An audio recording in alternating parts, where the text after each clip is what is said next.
जुगनू जी नमस्ते। नमस्कार। आपकी सुबह कैसी रही आज? बस ठीक ठाक है। आपके साथ चाय पिया, ब्रेकफास्ट किया, नाश्ता किया, मज़ा आ गया। भाई इसी तरह आप आते रहते हैं तो बाहर आ जाती है, मज़ा आता है, अच्छा लगता है। अच्छा, हम लोग जब बातें कर रहे थे तो कुछ बातें ऐसी थी लुधियाना से जुड़ी हुई जो रह गई थी, बताने से छूट गई थी। उन बातों को थोड़ा याद कर लें हम। हाँ, एक किस्सा मैं बीच में भूल गया था कि जब हम लोग मैं लुधियाना में जब मेरा एक माइंड मेकअप हो गया कि मैं बॉम्बे जाना है, एक ही दिन में प्रोग्राम बना था सारा, तो घर में मेरे 5 भाई 2 बहनें, डैडी मम्मी, वो डर गए थे, सारे घबरा गए थे कि अकेला बॉम्बे में जैसे शहर में जाके क्या करेगा, कैसे एडजस्ट होगा। और हम भी, मैं कहते हुए मुझे कुछ बुरा नहीं लग रहा कि हम middle class family, my father is a teacher, और हम कोई पैसे वाले आदमी नहीं थे कि पैसा उठाया और बॉम्बे आ गए, और वो था ही नहीं। तो मुश्किल बहुत लग रही थी। तो घर वाला कोई भी रेडी नहीं था कि वो मुझे बॉम्बे भेजे। पर मेरे एक भाई साहब सुभाष चंद्र बख्शी, उन्होंने बड़ा बोल्ड स्टेप लिया उस टाइम।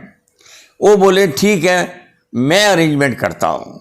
तो उन्होंने कुछ पैसे इकट्ठे किया, उनके पास थे, अच्छे कमाई करते थे वो लोग। तो उन्होंने मुझे टिकट लेके दी बॉम्बे की, और कुछ कैश दिया, कुछ ज़्यादा अमाउंट नहीं दी, मिनिमम अमाउंट दी, जिससे मेरा आई स्टार्ट माई कैरियर। ये कहना मैं बहुत ज़रूरी समझता हूँ। और अगर कोई गॉडफादर मेरा इस दुनिया में है तो उसका नाम है सुभाष चंद्र बख्शी, जो मेरे बड़े भाई हैं। और फिर बॉम्बे में आके एक और गॉडफादर मिला मुझे। मैं बीच के ऊपर कुछ वगैरह काम कर रहा था, मजमा जुमा लगा रहा था, तो एक करेक्टर आता है, उसका नाम था जानकी दास थापर। उसने देखा मुझे, तो मेरे पिताजी के पास पढ़ा हुआ था, स्टूडेंट था उनका। तो उसने मुझे बुलाया, अरे इधर आ, तू मास्टर जी का बेटा है? मैं क्या, हाँ जी। बोले यहाँ क्या कर रहा है? मैं क्या, बस ठीक है, मैं एक्टर बनने आया हूँ। तो बोले रहता कहाँ है? मैं क्या, रहने की जगह नहीं है मेरे पास कोई भी, अभी मैं आदर्श लॉज में रह रहा हूँ। तो उन्होंने इमीडिएटली मुझे साथ में लिया, बोले चल मेरे साथ। वो मलुंड कॉलोनी कैंप के अंदर 60 रुपये भाड़े पे मुझे मकान ले दिया उन्होंने।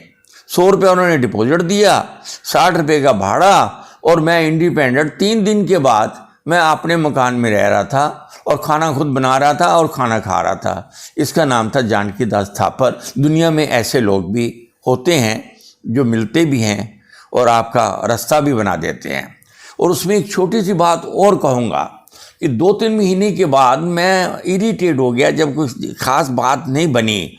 तो एक दिन मैं रोता हुआ शाम को 5 बजे मैं बाहर जा रहा था, तो जानकी दास थापर मिल गया।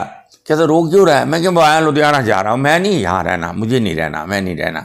तो उसने मुझे थप्पड़ मारा मेरे मुंह पे, जोर से थप्पड़ मारा। कहता बेवकूफ इडियट, आटे का दिया देखा है तूने?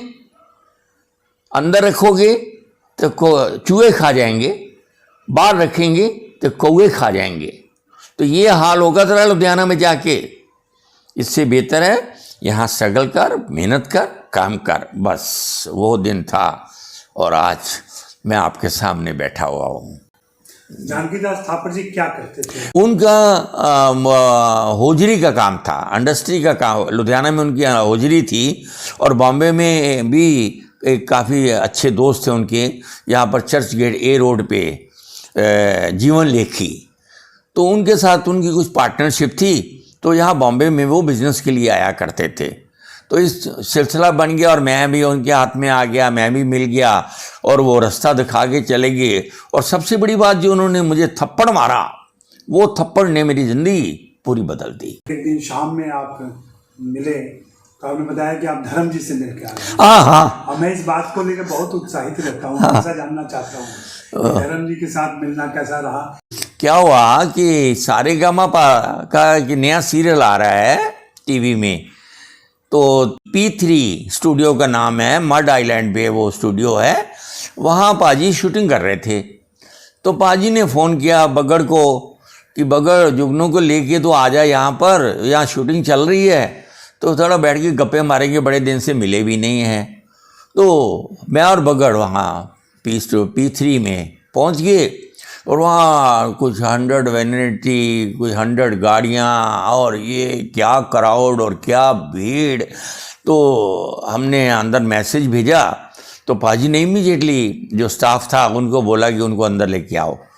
तो हम वो सेट था बिकॉज ऑफ पूरे कैमरे 20-25-30 कैमरे लगे होते हैं, स्टूडियो में जगह नहीं होती बैठने की। फिर भी उन्होंने हमारे लिए एक अरेंजमेंट कर दिया साइड में जहाँ पर कैमरा नहीं पकड़ रहा था, वहाँ हमारी 2 कुर्सियाँ लगा दी। साहब जो मैंने वहाँ पर लोगों का प्यार, जो सिंगर नए सिंगर, बच्चे सिंगर जो गा रहे थे, जो पाजी के पुराने गाने, ओल्ड सॉन्ग पाजी को प्रेजेंट कर रहे थे, वो एक झूमने वाली बात थी। और वहाँ एक तरफ जज बैठे हुए थे, एक तरफ मेन जज बैठे हुए थे, एक तरफ सिंगर बैठे हुए थे, एक तरफ ऑडियंस बैठी हुई थी। मतलब वो सीन देख के मैं हैरान हो गया कि पाजी की आज इतने बड़े फॉलोअर, इतनी बड़ी, हर सिंगर जो आ रहा है वो धर्मपाजी का गाना गा रहा है, जो सिंगर आ रहा है वो धर्मपाजी का गाना गा रहा है। और ऐसे हिट गाने और ऐसा एटमॉस्फेयर और ऐसी क्लैपिंग देखी मैंने, मैं अपनी ज़िंदगी में ऐसा नज़ारा नहीं देखा साहब, जो नज़ारा वहाँ था। तो हमने बड़ा एंजॉय किया, 2 घंटे बैठे रहे पीछे, बड़ा अच्छा लगा। तो लंच ब्रेक हो गया, तो लंच ब्रेक में उन्होंने हमें देख लिया था, तो हाथ से इशारे से बोला चलो आओ बाहर।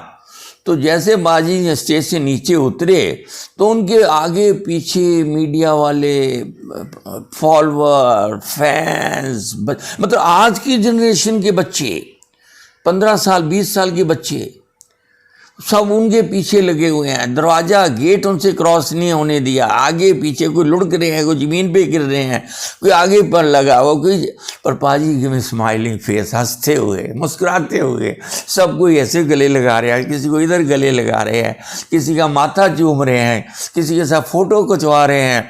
मतलब एक बार भी उन्होंने ये फील नहीं होने दिया कि मैं 8 घंटे शूटिंग करके बाहर आया हूँ, मेरे मुंह में थकावट है, मैं थका हुआ हूँ, मुझे अंदर जाके आराम करने दो। नो, बिल्कुल नहीं।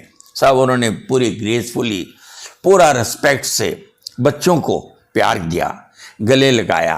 फिर सब एक्टर क्या होता है, वैनिटी में जाते, वैनिटी बंद कर ना, पाजी ने वैनिटी का दरवाज़ा भी बंद नहीं होने दिया, क्योंकि बाहर काफ़ी लोग, भीड़ लगी हुई थी। पाजी ने सबको 2-2, 4-4 कर को अंदर बुलाया और अपने साथ फ़ोटो खिंचवाई। मीडिया वाले भी आए तो उन्होंने सबको वाइट भी दिया, सबको अटेंड किया, पूरा मीडिया को अटेंड किया, पूरी पब्लिक को अटेंड किया, पूरी पब्लिक को अटेंड किया, और हंसते हुए मुस्कुराते हुए। उसके बाद जब सब लोग चले गए तो बोले आज मैं घर से आपके लिए सरसों का साग और मक्की की रोटी और मक्खन लाया हूँ, चलो आ जाओ लंच करते हैं। बैठ के बड़ा खूबसूरत लंच किया और पाजी हंसते हंसाते हुए सारी बात, हंसते भी रहे, गप्पे भी मारते रहे।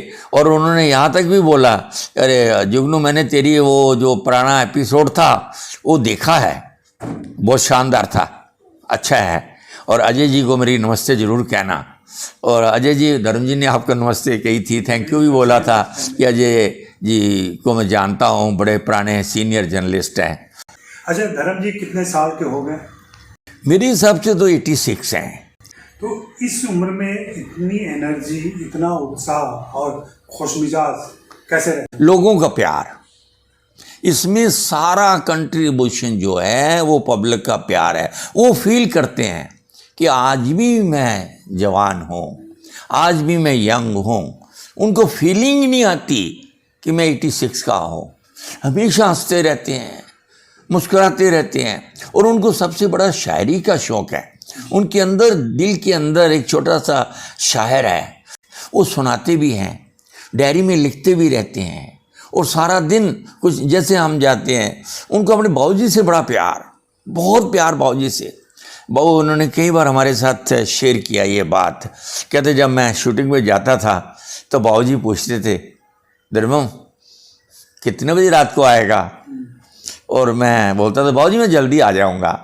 और क्या कि वो शूटिंग पे चले जाते थे और मैं रात को बहुत लेट शूटिंग करके आता था और बाबूजी सोए होते थे। और वो मुझे बाबूजी की एक बात उनको बहुत टच करती है और बड़े इमोशनल हो जाते हैं और रो भी पड़ते हैं कभी कभी। उन बाबूजी ने गेट के पास जो पहला वहाँ नीम का झाड़ लगाया था और वो नीम का झाड़ अभी बहुत बड़ा हो गया है। तो पाजी कहते हैं जब मैं उदास हो जाता हूँ ना, जब बाबूजी की मुझे बहुत याद आती है, तो मैं वो शेर तो पूरा नहीं सुना सकूँगा, मुझे वो कंप्लीट नहीं आता। तो बाबूजी के वो झाड़ लगाए हुए झाड़ के नीचे, मैं नीम के झाड़ के नीचे खड़ा हो जाता हूँ और कुछ पत्ते मेरा माथा चूमते हैं और वो कहते हैं धर्म मैं हूँ ना यहाँ पर हूँ, डू इट, चल आगे बढ़, मैं तेरे साथ हूँ। ये है धर्म जी। घर में पब्लिक आती है और सारा दिन बड़ी फैमिली है, बड़े दोस्त हैं, बड़ी ऑडियंस है, बड़े चाहने वाले हैं, मीडिया वाले हैं, पब्लिक है, दोस्त हैं, पर वो हर आदमी को जो पाजी अपने बंगले के अंदर अपने सोफे पे आके बैठ जाते हैं, फिर वो अपना शेरो शायरी लिखते सुना मैंने हैं। उर्दू में लिखते हैं वो। हैं? उर्दू में लिखते उर्दू में, हाँ ना, आज तक उन्होंने जो भी डायलॉग है हाँ। वो अपना डायलॉग हिंदी में हो, वो अपना डायलॉग पहले अपने पर्चे पे उर्दू में लिखेंगे, फिर याद करेंगे। और जो शायरी भी है वो भी सब उर्दू में लिखते हैं। उनकी काफ़ी बुक्स बन गई। हमने तो कई बार बोला पाजी को, पाजी इसकी एक बुक बनाओ ना, बड़ा मज़ा आ जाएगा। फिर वो अपने बीच बीच में बुक खोलते हैं और शेर सुनाते हैं। एक एक शेर का जो वज़न होता है, एक एक शेर के अंदर जो टच होता है, एक एक शेर के अंदर जो प्यार और अपनापन ऐसा उड़ेलते हैं, ऐसा उड़ेलते हैं कि मैं तो कई बार ऐसा होता है कि मेरे आँखों में आंसू आ जाते हैं पाजी की मासूमियत देख के। ये कितने मासूम हैं, इतना बड़ा आदमी धर्मिंदर, इतना बड़ा स्टार जिसने फिल्म इंडस्ट्री के अंदर इतने साल राज किया है, आज भी राज कर रहे हैं, आज भी उतनी बड़ी स्टार हैं, आज भी उतने बड़े फॉलोअर हैं, पर दिल के बच्चे कोमल जहाँ मिले जो मिला उसको गले लगा लेते हैं। कभी भी उन्होंने किसी को इग्नोर नहीं किया। इसका नाम है धर्मिंदर। हम लोग सोशल मीडिया पर और इंस्टाग्राम पर आजकल वो हैं लगातार, उनके बारे में वो खुद भी शेयर करते हैं बहुत सारी चीज़ें, अपने फार्म हाउस का, अपनी खुशियाँ, पुरानी फिल्म में कुछ कलाकार वो फार्म हाउस पे भी रहते हैं, हाँ, या घर पे भी रहते हैं, वो सबको फॉलोअर करते हैं जी। हर आदमी का। मतलब मैंने आपको बताया ना कि मेरी इंटरव्यू भी उन्होंने पूरी पढ़ ली, ओके, सुन ली पूरी। वो हर कमेंट सुनते हैं, हर एक्टर के बारे पढ़ते हैं, हर जर्नलिस्ट के बारे पढ़ते हैं, छोटी से छोटी पॉलिटिक्स भी वो पढ़ते हैं, हर तरह की किताब पढ़ते हैं, हर तरह का आईपैड है उनके पास। कितने आईपैड हैं, आईपैड के अंदर फिर वो पुराने ज़माने की फ़ोटो निकाल लेते हैं, पुराने हीरोइंस की फ़ोटो निकाल लेते हैं, पुराने कुलीग्स की फ़ोटो निकाल लेते हैं, फिर वो फ़ोटो देखते रहते हैं सारा दिन, फिर स्माइल देते हैं, कभी हंसते हैं, कभी उदास हो जाते हैं जब जब अपनी अपनी बातें याद करके। पर धर्मिंदर ही है, एक ही धर्मिंदर है, एक ही धर्मिंदर हुआ है और एक ही धर्मिंदर सारी ज़िंदगी इस फिल्म इंडस्ट्री में याद किया जाएगा। Dharminder is a he man, is a personality of the film industry, Dharminder. हाँ, लेकिन एक चीज़ मैं जानना चाहूँगा कि ये उनका पब्लिक चेहरा हुआ जो बहुत खुश नज़र आता है, और क्या कभी आप दोस्तों के साथ बैठते हुए कभी कोई शिकायत इंडस्ट्री से, कुछ लोगों से, कभी कोई शिकायत? कभी कोई शिकायत नहीं करते, कभी इंडस्ट्री में किसी का शिकवा नहीं करते, किसी के बारे वो बुरा नहीं बोलते। आज तक हमने तो अपने का सुना नहीं है कि उसने वो ऐसा था, वो ऐसा था, ना, उन्होंने कभी भी किसी के बारे नहीं बोला। और सबसे बड़ा है कि घर को ऐसा बांध के रखा हुआ है बॉन्ड। आज भी पूरी पर्सनैलिटी घर के अंदर, अगर उनके बच्चे जाएंगे तो आगे सिर झुका के जाएंगे, अगर सन्नी जाएगा तो सर झुका के जाएगा, बॉबी जाएगा तो सर झुका के जाएगा। घर के जितने बच्चे हैं वो उनके साथ गले मिलेंगे, उनके पैरों को हाथ लगाएंगे। जो संस्कार उन्होंने घर में बना के रखा हुआ है, मुझे नहीं लगता कि इस इंडस्ट्री में कहीं और ऐसा संस्कार मैंने देखा हो। जी शुक्रिया, आज की बात हम यहाँ खत्म करते हैं और हम ये सिलसिला जारी रखेंगे। धर्मजीत पर भी अभी बात खत्म नहीं हुई है। उनके किस्से इतने हैं, इतने किस्से हैं कि आप उसका मतलब आप पूरे ग्रंथ, कई ग्रंथ लिखे जा सकते हैं उनके बारे। हम लोग कई ग्रंथ तो नहीं लिखेंगे, लेकिन कुछ ग्रंथ जरूर लिखेंगे।